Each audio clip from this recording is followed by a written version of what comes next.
Welcome to my channel. This is Sushant sir. তোমাদের রিকোয়েস্টেই আরো important একটি ক্লাসে চলে আসলাম। টপিকটা আজকে দেখো সেন্টেন্স ইমপ্রুভমেন্ট।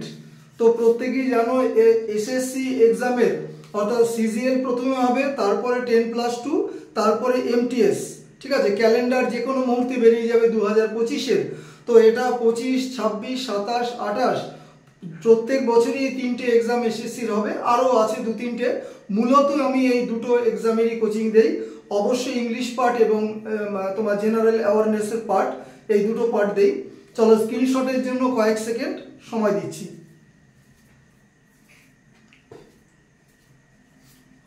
চলো ক্লাস শুরু করি। তোমাদের বহু আকাঙ্ক্ষিত ক্লাস, এবং এটাকে তোমরা কনসেপচুয়াল ক্লাস বলতে পারো, কারণ সকলেই জানো যে যারা আমাকে ফেসবুক বা ইউটিউবে দেখে যে ফেসবুকে আমি ভোকাবুলারি পার্টটা কিন্তু পোস্ট করি। Synonym, antonym, one word, idioms, fill in the blanks অর্থাৎ অ্যাপ্রোপ্রিয়েট প্রিপোজিশন, মানে যেগুলো মুখস্থ পার্ট। আর তোমার কনসেপচুয়াল পার্টগুলো আমি ভিডিও ক্লাস করি, প্রত্যেকেই জানো, কারণ এখানে রুলস ধরে ধরে তোমাদের বোঝাতে হবে। সেখানে কমন এরর্স আছে, তার ছোট ভাই সেন্টেন্স ইমপ্রুভমেন্ট আছে, বা অন্যান্য ক্লাস অবশ্যই আছে। আচ্ছা, ডান দিকে আমার অ্যাড দেওয়া আছে, দেখো, যেহেতু আমি সম্পূর্ণ প্রফেশনাল, অ্যাডটা তো দিতেই হবে আমাকে। দেখো, WBCS coaching, new syllabus, online coaching, অবশ্যই প্রিলিমস। চলো, নাম্বার 1 কি বলেছে? She is not used to sleep for so long, মানে বহু সময় ধরে সে ঘুমোতে অভ্যস্ত নয়। ঠিক আছে, এখন লজিকটা হচ্ছে যে তোমার ব্র্যাকেটে টু স্লিপ আছে, তো সেন্টেন্স ইমপ্রুভমেন্ট মানে কি? ব্র্যাকেটে থাক বা আন্ডারলাইন পার্ট থাক, তার পরিবর্তে কোনটা হতে পারে। আর যদি কোনো পরিবর্তন না হয় তাহলে আমার নো ইমপ্রুভমেন্ট হবে। আইএমপি মানে ইমপ্রুভমেন্ট, বুঝে নেবে সংক্ষেপে। এখন দেখো, বি ভার্ব কি আছে? ইজ, তারপরে কি আছে? নেগেটিভের জন্য নট। তুমি ইউজড আর টু পাশাপাশি রাখো, তাহলে এই ইউজ টু সেন্টেন্সে সাধারণত দুভাবে ইউজ হয়। যদি সাবজেক্টের পর ইউজ টু বসে তাহলে হচ্ছে মডাল হিসাবে বসছে, মডালের পর V1। আর সাবজেক্টের পর যদি বি ভার্ব থাকে, am, is, are, was, were, তাহলে কিন্তু ইউজ টুটা অ্যাডজেক্টিভ হিসাবে বসে। তখন বাংলা মানে কি হবে? অভ্যস্ত। আমার প্রিভিয়াস কোনো এক ক্লাসে দেওয়া আছে use to versus use to, ক্লাসটা দেখে নেবে। আরও একবার থাম্বনেলটা বলে দিচ্ছি, use to versus use to. ওই ক্লাসটা দেখলে আশা করি এটা খুব একটা অসুবিধা হবে না।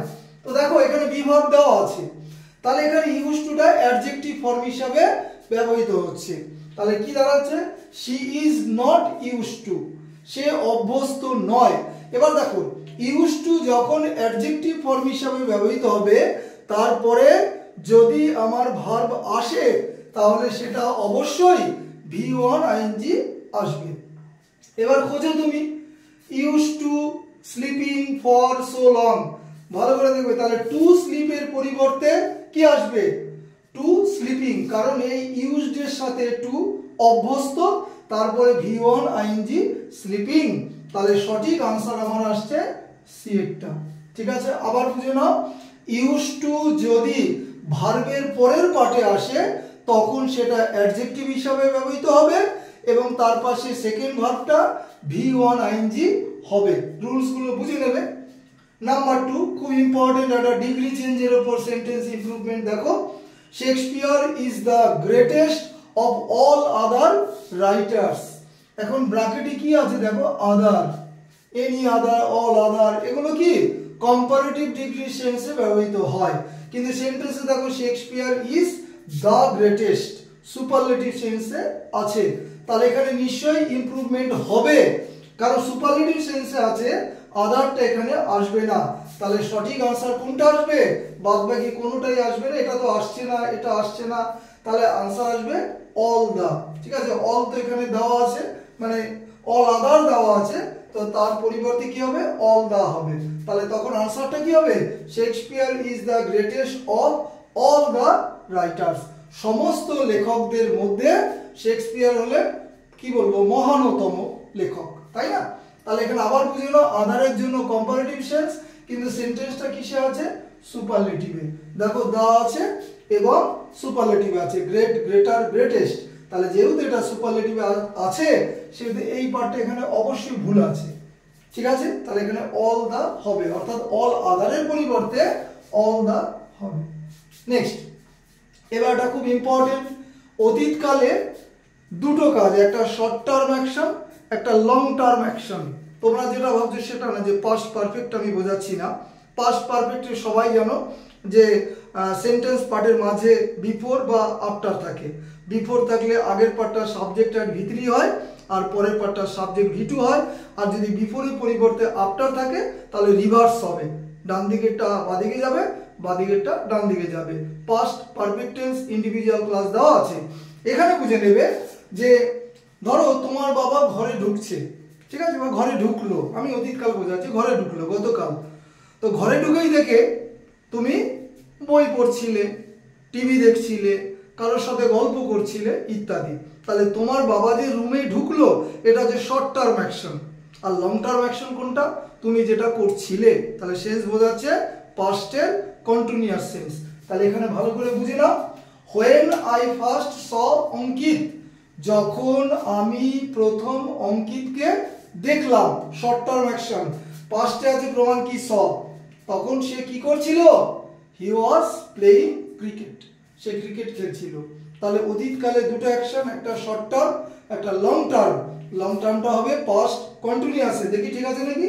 সাবজেক্ট আছে, ওয়াজ আছে, ভি1 আইএনজি আছে। তাহলে দেখো শর্ট টার্ম হচ্ছে যখন আমি অঙ্কিতকে দেখলাম, একটু আগে বোঝালাম যখন বাবা ঘরে ঢুকলো আমি তখন বই পড়ছিলাম। তাহলে এখানে যখন আমি প্রথম অঙ্কিতকে দেখলাম কি করছিল? সে ক্রিকেট খেলছিল। এটা হচ্ছে লং টার্ম অ্যাকশন। তাহলে আবার বুঝে নাও, অতীতকালে শর্ট টার্ম অ্যাকশন বোঝাতে simple past, long term action বোঝাতে পাস্ট কন্টিনিউয়াস। তাহলে এখানে আমার কোনো ভুল নেই। তাহলে উত্তর কি হবে? উত্তর হবে নো ইমপ্রুভমেন্ট। বলে নেওয়া ভালো, চারটে সেন্টেন্স ইমপ্রুভমেন্ট, চারটে CGL PYQ, previous year question, অর্থাৎ আমার নিজের ক্রিয়েট করা নয়। নাম্বার 4 দেখো, she is the best and wisest girl in the class. অবশ্যই সুপারলেটিভে, রুলসটা বুঝে নেবে। যখন সেন্টেন্সে সাবজেক্টের সাবজেক্ট কি হয়? নাউন অথবা প্রোনাউন। তাহলে যখন কোনো সেন্টেন্সে সাবজেক্টের দুটো কোয়ালিটি বোঝায় তখন দুটোর আগেই দা বসবে সুপারলেটিভ হিসাবে, বুঝে নেবে। দুটো কোয়ালিটি বোঝালে দুটোর আগেই দা বসবে। তাহলে এখানে দেখি ভুল আছে নাকি? দেখো, she is subject, she pronoun, the best and wisest, দেখো দুটো quality, best good better best, এটা একটা quality. Wisest wise wiser wisest, তাহলে দুটো কোয়ালিটি বোঝাচ্ছে কার? শির। কোনো মেয়ের নাম হতে পারে, ছেলের নাম হতে পারে, আলাদা বিষয়। তাহলে যেহেতু এখানে দুটো কোয়ালিটি বোঝাচ্ছে সাবজেক্টের, তখন দুটো কোয়ালিটির আগেই দি বা দা বসবে। তাহলে এখানে কিন্তু বসে নাই, তাহলে আমার এখানে ইমপ্রুভমেন্ট হবে। তাহলে ইমপ্রুভমেন্ট যদি হতে হয় দুটো কোয়ালিটির আগেই দা বসবে। কোথায় আছে দেখো, তুমি দেখো, সম্ভব হয় সি নাম্বার আনসার। দেখো, the best and the wisest. তাহলে সঠিক আনসার আসবে আমার কোনটা? সঠিক আনসার আসবে সি একটা, ঠিক আছে। সেন্টেন্স ইমপ্রুভমেন্ট পরপর এখন ক্লাসগুলো আমি যেহেতু সামনে সিজিএল আছে সেহেতু আমি সেন্টেন্স তোমার এরর কারেকশন বা সেন্টেন্স ইমপ্রুভমেন্ট এই ধরনের ক্লাসগুলো একটু বেশি দেবো, কনসেপচুয়াল। এবং যারা বিগিনার্স আমাকে কন্টিনিউ ফলো করে তাদের জন্য অবশ্যই বেসিক ইংলিশ গ্রামার রুলস এই ধরনের ক্লাসগুলো দেব। আরও একবার বলে দিচ্ছি, ফেসবুকে যে পোস্টগুলো করা হয় প্রত্যেকেই কিন্তু ফলো করবে এবং নোট ডাউন করে নেবে। ম্যাক্সিমাম ক্ষেত্রে আমি আনসারটা করে দেই। সম্পূর্ণ ক্লাসটা বোঝানোর জন্য তোমাদের কাছে লাইকস, শেয়ারস এবং সাবস্ক্রাইব অবশ্যই আশা করি। ঠিক আছে, ক্লাস শেষ করলাম। Have a good night.